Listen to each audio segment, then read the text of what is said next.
paying tax if your profit is between 0 and about 70-something thousand, probably up to 75,000 or so, because you're a small business corporation.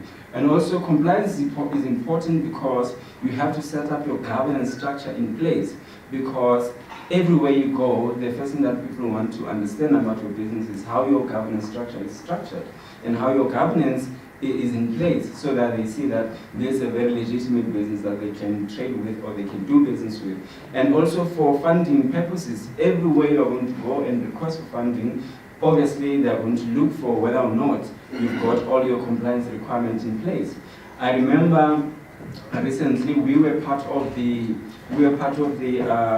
working on a project with another client. So while we were doing that, we were looking for funding and all of that. And it was a struggle to get funding, simply because some of the compliance requirements that are necessary, it's your financial compliance. Do you have financial statements? Do you have your monthly management accounts and all of that? And it's very difficult in South Africa to get a funding once you don't have financial track record. So because most of the funders, they fund based on the track record. So with us, because we could not find a traditional institution that was able to fund us, then we have to go the angel investment route, where you get an individual who has the money to invest, and then they are not that much onerous in terms of the requirements of compliance that they're looking for. So you are able to get someone who's really not interested much in the what are you compliant on. So the guy was just interested in, because the people that we were working with, those guys, they had already worked on that project. So because there was an experience that was there, and because there was also people that had worked for that company before and they've taken voluntary packages, it meant that there's enough experience to continue the work, because the same people who were working for that company, the project that we are going to be doing, those are the same people that are going to be doing the work in the same project. So the guy was happy, even though we didn't have a financial track record, to kind of like come forward and want to do the investment. So I'm just saying that sometimes you should not let compliance stand on your way, because there are other ways in which you can do some of these things, especially for the purposes of funding. So some of you have also applied a lot for tenders, and you've received a lot of RFQs and RFPs and all of that. So there's a lot of compliance requirements. And maybe if I can just go back to the issue of funding. So recently, I referred a lady to one of, because she wanted to apply for funding for one of the funding institutions, which is IDC, so which is the Development Finance Institute. So most of the time we find that you also need to understand the kind of funders that you are dealing with as to what kind of compliance requirements they're looking for. For instance, with the DFIs, they are very onerous in terms of the compliance requirements that they're looking for. So I had the lady to meet one of the corporate finance specialists, so because he was doing large funding for the IDC. So she was going back and forth, applying for IDC, and they said, we're not happy with this, and she was going back and forth. So when I made her to meet with one of the corporate finance specialists who specialize with structured finance, so the guy came up with an investor pack that shows what is required when you're putting together an investment proposal of that amount, and what are the rigorous compliance requirements that are needed in there. So the lady couldn't believe it when he saw that file. It was a huge file. It was a huge file. So it was the one that he had already done for some of the clients, and it was an investor pack. So it was a huge file. So just to show that if you are going to go the route of your traditional funding institution like your DFIs and all of that, the requirements are very onerous, and especially when you're going to request for a lot of money, you must know that they're going to require from you a lot of documents. So all those things, they need to be in place. So, and most of the time when you're just starting and you don't have much of track record and a lot of compliance stuff and all of that, it's very, very difficult to convince them. because there are all sorts of things that they are looking for in terms of the compliance requirement. So you also need to find out exactly which ones are going to require just what you have. So you can't go to IDC when you know that you are barely starting. So also, being on the CSD requires a lot of compliance as well. Some of you, I don't know how many of you are on CSD, the Central Supply Development. So when you are on CSD, you know that it requires that already you are compliant with some of those areas because you know that it's linked with some of those institutions. I know that some of you, how many of you have received fake RFQs? Fake RFQ. So everyone is crying about the fake RFQ. So the Department of Treasury said that they never send out any RFQs to anyone. So if you receive any RFQs from anyone, then you know that it's not coming from them because they have their own internal processes on how they deal with issues of RFQs and all of that. So also for the purposes of ESD, doing business with corporate and all of that. So I have also found that, I know that this is not maybe popular with everyone. So I have found that it is easier when you belong to a support institution in the form of an incubator or accelerator program or corporate initiative that they do to support small business. When you are there, it then becomes much more easier to be adopted into the enterprise and supply development because then they don't have time to go out and look for small businesses to assist. But when you already belong into a enterprise and supply development program, it becomes easy because now corporates, when they just want to assist entrepreneurs, they go to your ORIC, they go to your Shanduga Black Umbrellas, they go to your Race Corp and all of that because those are organized structures and they are controlled environment where they know that all those institutions that already have done a lot of compliance work so that when they come and do business with those entrepreneurs are already compliant. But when they get you off the street, then they know that there is still a lot of work that they need to do with you. So I know that some of you have had bad experiences. Some of you are saying that the incubators and accelerator programs are not working. I don't know how many of you have been in the incubator or accelerator programs. So quite a few of you. So yeah, most of the entrepreneurs in South Africa, actually when you read up on the Seed Academy report, so it was not quite a nice feedback that has been received on the survey about what entrepreneurs are saying about the support institutions in South Africa. So the feedback was not that good. But I think, I was telling someone that it is true that when you get into an incubator, the reality is that there's no opportunity for everyone. So what if you get there and you become one of the ones? Because obviously, I've also been in one, I remember 2011 and 2012, I was part of the Shanduga Black Umbrellas. So how I have seen corporates coming to assist entrepreneurs was that they were coming into the incubator and said that we are such and such a company. I remember there was and also to understand how the model works, because sometimes they're looking for something that is in line with their supply chain and something that can benefit their company too. And that when you structure yourself to be assisted for the ESD, you should be looking at that angle, that how do I position myself within the supply and value chain of a particular company. So this guy was running a company which is a transport company. So in his transport company, he was dealing with shuttles and all of that. So that was that time when the Gautrain was coming in and all of that. So they needed shuttles for their staff to be transported from Gautrain to their company. And what they did, they bought the guy the shuttles. They bought him a vehicle for free, just got it for free from the company, because the company was going to account for it as the ESD spend. And then what was he going to do? He was going to use it to transport the employees from the company to Gautrain and Gautrain back to the company. So those are the opportunities that you have to make sure that you are aligned with the supply chain as well as the value chain of the company, because they want to put their mouth where the money is. So, is there any questions so far?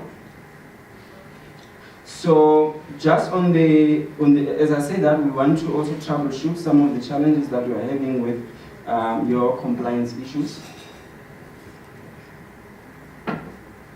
So we have, all of you know the CIPC, which was initially CIPRO, now it has changed into CIPC. So initially, obviously, there were two, there was CIPRO and OSIP. Now, as a commission, and it has been merged into a commission.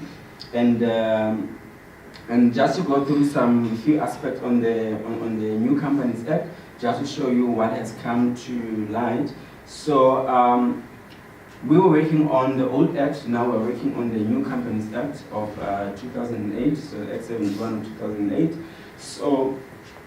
So they had to amend it because it had to align to international best practices, because obviously the law was outdated, now it had to be realigned into the new business environment. And also to simplify the registration process. And you know, we never realized how in South Africa we are so advanced in a lot of things. So I was attending the company law symposium, and there was a lady from Nigeria who was saying that in Nigeria they are still operating on the law, their Companies Act is Act of 1950. So it has not been adopted to the current business environment. So us is the Act of 71 of 2008, so which was promulgated in 2011. So, and also some of the things that has come up after the Act, we've seen that the simplification of the registration process, and many of you can attest that now it's much more easier to register for a company. And also the discontinuation of close corporation registration. So there is a discontinuation of the CC registration, not of the close corporation, because the close corporations that are there, they continue to exist, they continue to work and function as normal as the companies would do. The only thing is that you can't register a new close corporation, or you can't convert a private company into a close corporation. So, but the close corporation that is there, they are still continuing, because the Close Corporation Act is still in force, it is still active. So, but now it has been brought into alignment with the New Companies Act. So also there was an encouragement for all those who are running close corporation to convert from the close corporation to the private companies. So there was 3 years of having to convert for free. After that, then we had to pay about 250, but now they've reduced it to 100 rands. And also, one of the good things that has come is the business rescue regime. As you know that initially the remedy of the company that is aiding, that is in financial distress, will just be liquidation because of the Insolvency Act. So, but now there is an opportunity for that company to apply for a business rescue process. So I'm bringing this because some of you will be dealing with a company that is in financial distress, that is under business rescue. So you have to know what's going to happen when the company, you are doing business, this company is in a business rescue. What is your remedy, what is your rights, and what is your limitation? So what happened in the business rescue is that the company is in financial distress, is not going to be able to pay or meet its obligation in the foreseeable future for about maybe in 6 months' time. So in 6 months' time, the company will be insolvent. So before it reaches the insolvency, you have to make sure that you apply for business rescue. So a business rescue is a breather where the company gets a moratorium. A moratorium is a breather or a period where the company is given a chance to go through business rescue process, where there's going to be a business rescue practitioner who's a business turnaround strategist, who's going to put the company under administration. So the company now is going to be under the new administration of the business rescue practitioner, who is the officer of the court, who has to make sure that he take the company from the bad financial position to somehow a sound financial position. So in that process, the company is then given some moratorium and a freedom to do what it can do within that specific period. So, but this is not for companies that are really insolvent, because then the remedy would be the Insolvency Act. So this is for a company that has a reasonable prospect of being able to sort out itself so that it can come back into sound financial position. So you must know when you are dealing with a company, you might be servicing a company that is in business rescue, or that is under the business rescue process. So what do you do? What are your remedies and all of that? Because at that time, you are not going to be able to get your payment at that particular time, because the company has to complete, and there are people that are, in terms of the process, there are people that are getting privileges as to this one must be paid first, that one must be paid after the other. So where does it place you? Because now you have done service and then you are being owed, you are a creditor. So what are the rights of the creditor dealing with a company that is in financial distress? So because, and I'm emphasizing this because in the recent training that I did, it was a similar case with another lady. They were stuck, they didn't know what to do. This was the company that they did a transaction with, and all of a sudden the company doesn't have money to pay them because it's in business rescue. And in that case, you can't even institute any legal proceeding against the company because it's protected by the law to make sure that everything is going to be done after the business rescue process is complete. So also, then there's a business tribunal that has also come as a result of the Companies Act. So there's also when there are disputes within the company in terms of, instead of them being resolved by the traditional courts, so there's a business rescue process, there's a company tribunal process where it's sitting there at the DTI instead of filing for a court process. So you can file for the company tribunal so that you can do a dispute resolution with the company's tribunal. It's much more faster, it's much more quicker. A day or two, the dispute is resolved. When you go through a traditional court system, it can even take nine months just to roll your case into the court and be heard. So that's one of the things that has also made it much more nicer. So there's also the financial reporting standard that has also come with very interesting developments. Now we have the public interest score. So the public interest score has a way of scoring the company according to their public interest. So meaning that, and it's not only for auditing purposes. I don't know how many of you are aware about what takes or what forces a company to having to be audited. Because some of you are wondering, should we be audited, should we not? Our financial statement, independent review, what's the difference, what's happening, and all of that.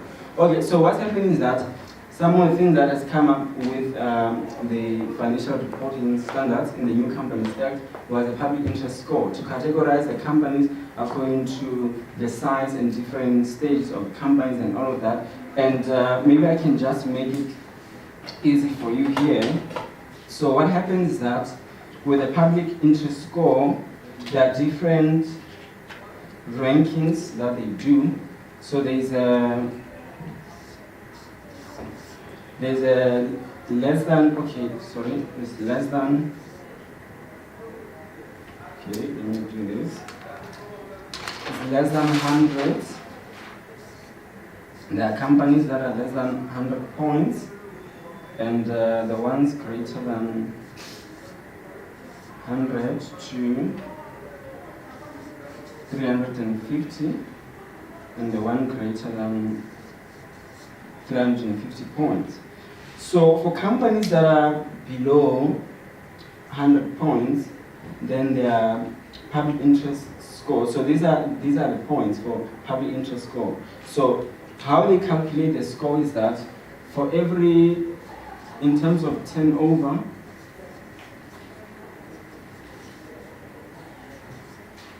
so R1 million is equal to a point, and then there's also third-party liabilities. So the third-party liabilities, you have also for every R1 million, it's a score, and then you also have the number of shareholders. So the number of shareholders per shareholder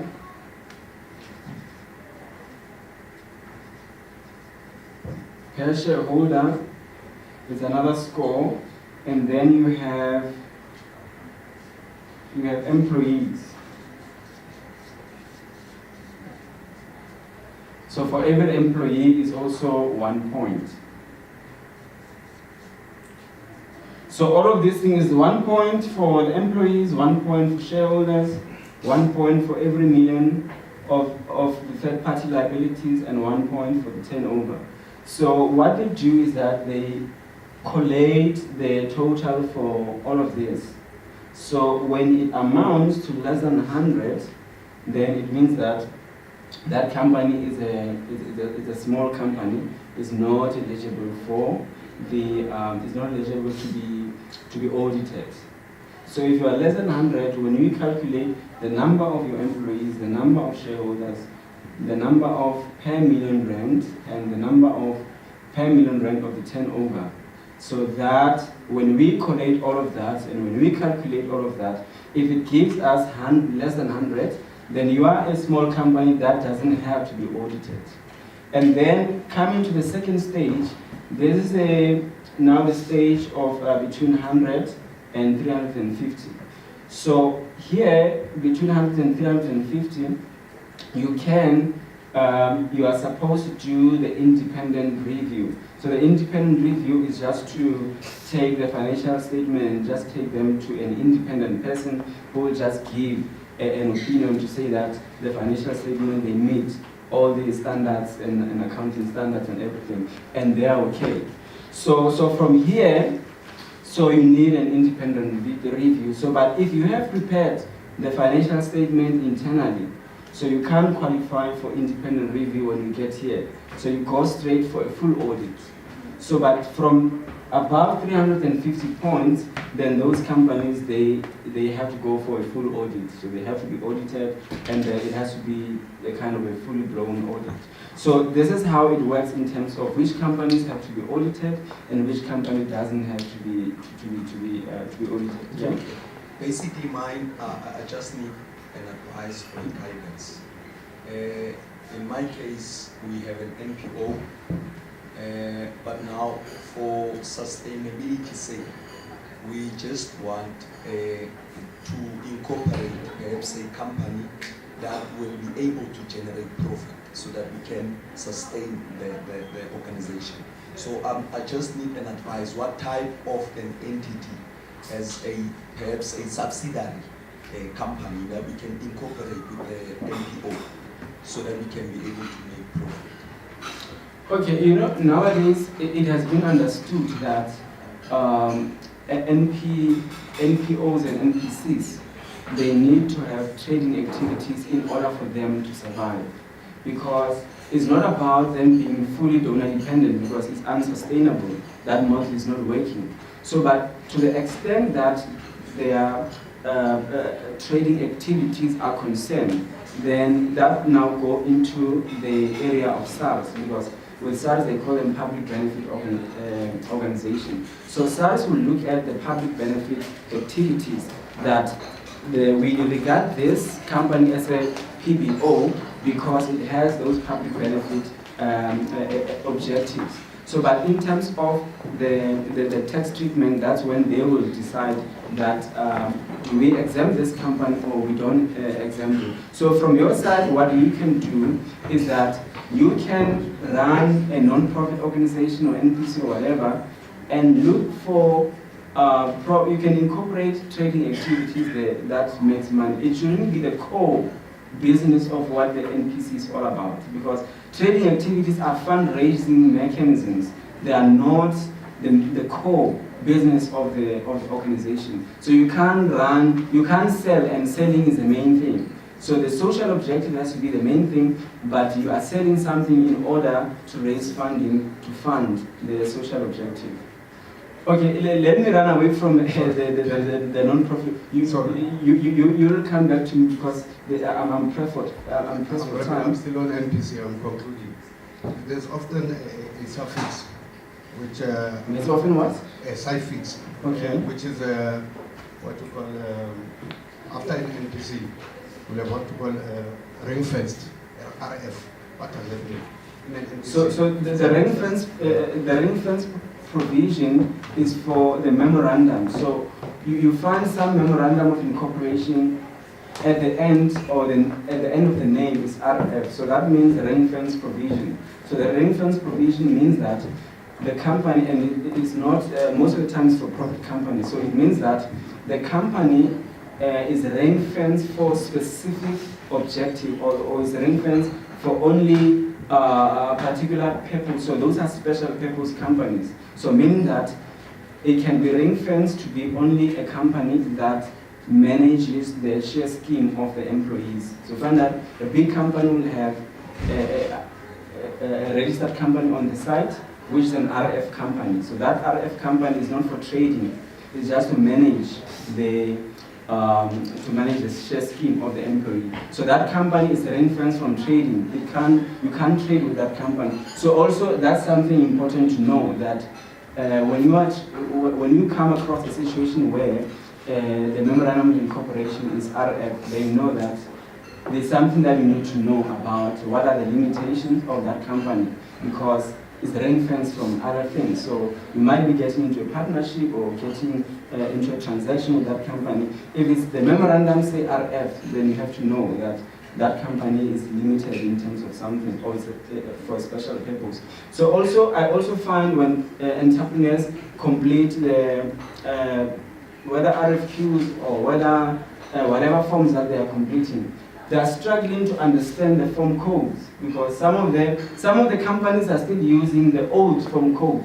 Your CM1, CM5, CM7, CM whatever, CK1, CK2. So entrepreneurs are struggling to. I don't have these things, so only to find that those are the old form codes, and then now we are using the COR. So if you most of the time is COR 14.3, which becomes your certificate. If you have done the amendment, then it becomes COR 39 in terms of director's amendment. So if you have done a conversion, it can be COR 18.1. Then if you've also done other changes, so the form code will change. And also, just make sure that when you submit your documents, submit all of them, because you don't know which ones are required. So whenever you submit, whether for tender or you submit for being in the database of a particular company, submit all your registration documents, because sometimes you submit a document, you are the one for change of address, and then you submit only that one. There's no 14.3. So it's like you have not submitted the company certificate, and that's how you get disqualified for some of these opportunities, because you are not submitting the right forms with the right form code. So there's also something about the annual returns. So now there's a new requirement that in terms of the annual returns, you have to also submit the financial statements. So there's a requirement to submit financial statements, or submit they call them financial accountability something. So it's a new thing that has just come up, that you have to submit that as part of filing your annual returns. And this is not the SARS stuff, because most of the entrepreneurs are confusing the CIPC annual returns and the SARS tax returns. So when someone has filed for SARS, when come the annual returns, the companies is deregistered, they say, but I've been paying SARS. Why my company is deregistered? So there's a big confusion on that. And also, but this applying for, you will see XBRL when you submit your annual return. So the XBRL most of the time is for big companies that are submitting their annual financial statements, where the XBRL is going to be a requirement to convert your PDF financial statement into an XBRL file, because the XBRL is a new technology that the CIPC is using to read and interpret the financial statement. So they want to see when they search for maybe cash and cash equivalent of a particular company, the system should be able to pick up that number. So it's more of a artificial intelligence of the XBRL that they have now introduced. But for small businesses, they are not that much affected. I don't know how many of you have filed the returns recently. Have you done any submission of supporting documents or financial statements? Or you are confused about XBRL and all sorts of things? How many of you have seen that, XBRL? So are you guys submitting the annual returns? You might have come across the whole XBRL. So most of the time is for company, again, it comes back to the public interest score that we spoke about. So for a company to submit their financial statement in the XBRL, it is determined by the public interest score. So those are companies that have to be audited, that have to submit in the version of the XBRL. So, but if you are a small business, then there's a form there that they call financial accountability, something that you have to complete and make sure that. So there's also now there's no more need for shell companies, and you rather just go for new registration, and you are able to also register without a name and directors. But there's a time within which you have to make sure that you have completed the directorship and the name of the company. How many of you have K companies? They call them the K companies. It's just a K and a registration number. So the K and the registration number become the name of your company while you have not done your number. I think when we finish with tax and SARS, I don't know how much time we have. So the SARS and tax as well, these are mainly the ordinary tax type for small businesses. So if you have to file your income tax returns, so you know that you have to file in terms of the ITR 14 return. And one thing that also confuses a lot of small businesses is the provisional tax, because they file the income tax, but they don't file the provisional tax returns. And sometimes when you have filed the ITR return, you find that the system still says non-compliant. But you are wondering, but I have already filed the tax returns for the year. So you find that when your provisional returns are due, then the system will say non-compliant. And that will also invalidate your tax clearance. The tax clearance that you have submitted for tender, the tax clearance that you have submitted for the for database in companies and all of that. So because now we work with a number, so the number that the tax clearance number that they will have received, when they punch it in, it says that the tax clearance has expired. But your certificate still has the valid date of the tax clearance, that the tax clearance is still valid. But you find that your tax clearance has been invalidated and you don't know. And then you wonder why you are being disqualified for some of those opportunities. So you must be very careful about the provisional tax returns, because it can invalidate. So provisional tax is not a different tax type. It's just a payment method of taking your income tax and then dividing it into an installment of two payable amounts, so that you don't have to pay the full amount at the end of the year. And then obviously some of you might have been registered for VAT. As you know that once you exceed R1 million, you have to be registered by law, and then when you are less than that, you have an option. When you reach 50,000 of turnover, then you have an option to be registered for VAT. But also, it's also not that much advisable for small businesses to be registered for VAT, because of the whole compliance burden that it puts on you, having to submit every 2 months and every 2 months, and then you forget to submit, and all of a sudden there are all sorts of penalties and all of that, and then you can't get a tax clearance, and then it's a problem. So it's always advisable to not register for VAT, but sometimes you find that you are dealing with corporates, or you are dealing with clients that need you to be VAT registered, because they're like, hey, if you're not VAT registered, we are losing a lot of money because of you, because we now can't claim for that. So there are also some of those challenges. But you must also do your cost and benefit analysis to see if it will really benefit you. If it's going to benefit you, you can register. If it's not going to benefit you and it's going to cost more hassle and stress, then you rather stay out of it. Including also the PAYE.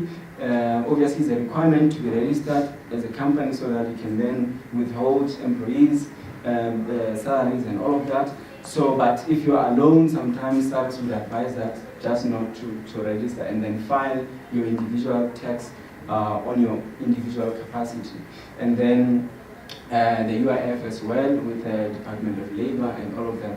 So obviously, So with the e-filing, it's always also advisable that you guys need to be in control of your own e-filing, just to understand what is happening there, because if everything is controlled by your accountant, sometimes you're not going to be there and they're going to say your tax clearance is expired and you just don't know how to go about that. So you must make sure that you always check the status on your My Profile compliance, so that you see whether you are still compliant and all of that. So that is quite very important.